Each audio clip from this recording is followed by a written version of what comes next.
Hi. So today I wanted to talk to you about boundaries, bridal boundaries. Okay. They're very important, and I'm going to fill you in on why. But I wanted to give you the definition of boundaries. So I'm going to read it here. The definition of a boundary is a line that marks the limits of an area. So if you're talking about a physical boundary, that's pretty easy, like property lines and that sort of thing, lines for sports courts, basketball, football, that stuff too. But when we're talking about a personal boundary, really that's the same thing. It's just a line that you can't see.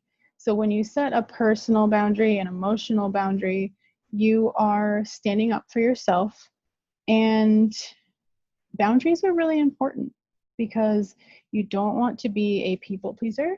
I have been there. You don't want people walking all over you, taking advantage of you, and you definitely don't want to be doing things that you don't want to do and pretending like it doesn't matter, but holding down that resentment and anger underneath. Because as we've already discussed before, holding down emotions is like holding down a beach ball under the water. And so it's going to blow up. It's going to blow up in your face or someone else's. And so if you set boundaries, you start to have these lines in place that people are not allowed to cross. And if they cross them, they find out that they shouldn't have.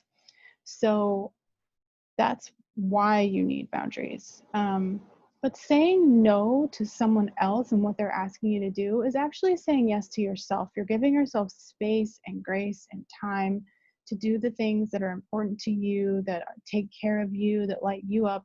And that doesn't mean that you have to say no to everyone all the time, but you probably do need to start saying no a lot more often, because we just all have a tendency to want to help everybody out and make everybody happy, but you can't make anyone happy but yourself. And a lot of times we're not trying to make ourselves happy because we're too busy being concerned about making other people happy. So this is where the boundaries come in, which is a portion of self-care. You just want to make sure that you are filling your cup up and making sure that you've got you before you do for others, because otherwise, like I said, it leads to resentment. So start saying yes to yourself more often. And if that means saying no to something or someone else, do that. If you're rescheduling your wedding and you are trying to do all of the things, sometimes saying no means that you're just not going to take on as much stuff. You're going to cut some things out of your wedding that really you don't care about, you just felt like you should do. And as we've spoken about before, when you should all over yourself, you're really doing yourself a disservice. So there's that. You also want to, here's a way that you can set a boundary. This is an easy one. I'm sure you have people texting you, maybe even calling you, asking you, what are you doing for your wedding? Did you reschedule? What's the new date? Are you doing a virtual wedding? Are you doing a micro wedding? Are we expected to come? Are we going to be doing this over the internet? Are you going to elope?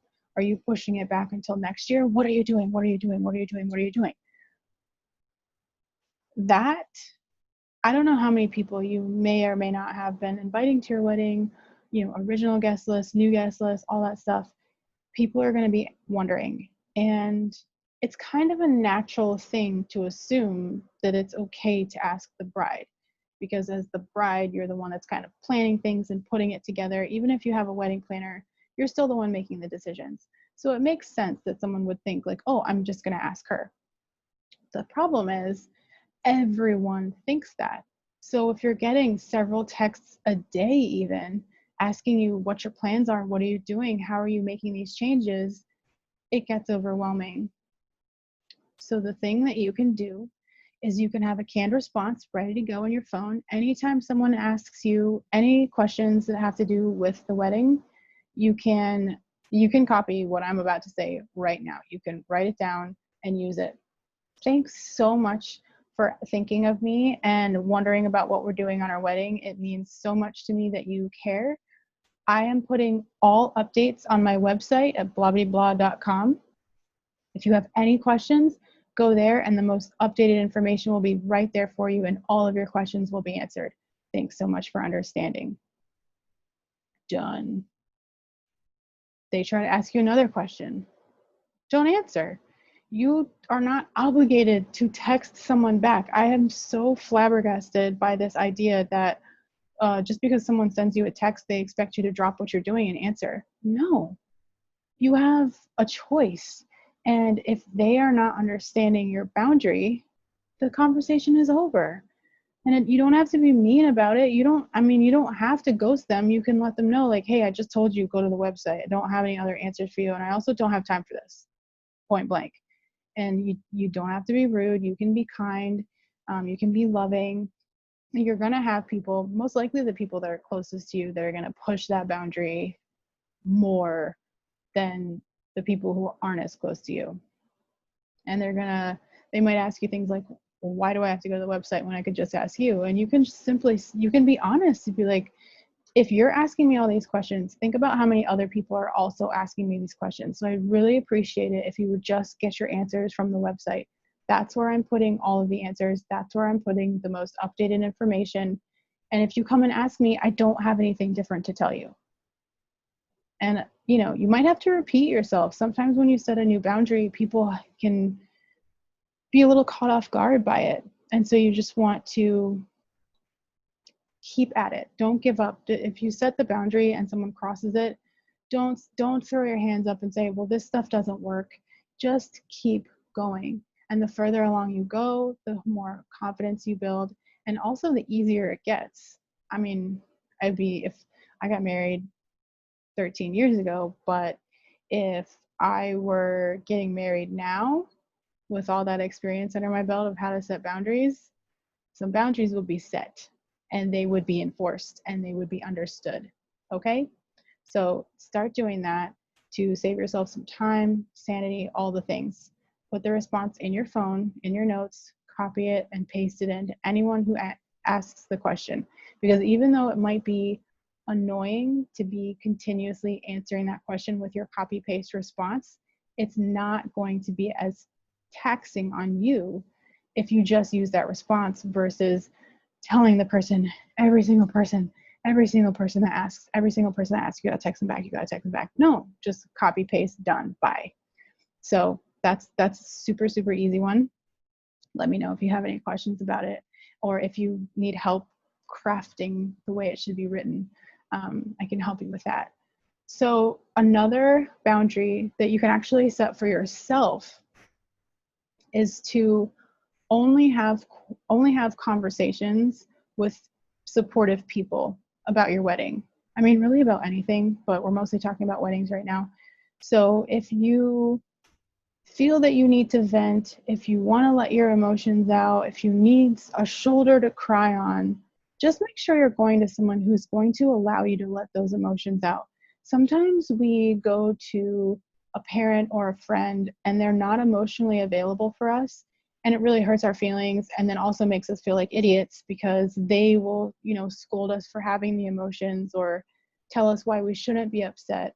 And that hurts. That makes us feel even worse than we already do. And that's not their intention.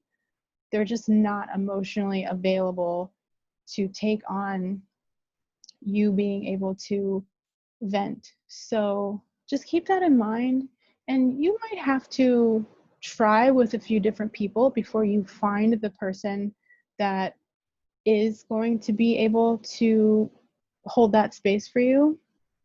And if you don't have anybody that can hold that space for you, you can always hire someone, as far as, like a therapist, or you can come to the Mindful Bride Tribe Facebook group and get your support in there, or you can DM me if you need to. There are other options, and sometimes we just assume that the people that are close to us should be all the things. But I'll go ahead and tell you right now, especially when it comes to your spouse, there's not one person that can be everything for you. That's called codependency, by the way.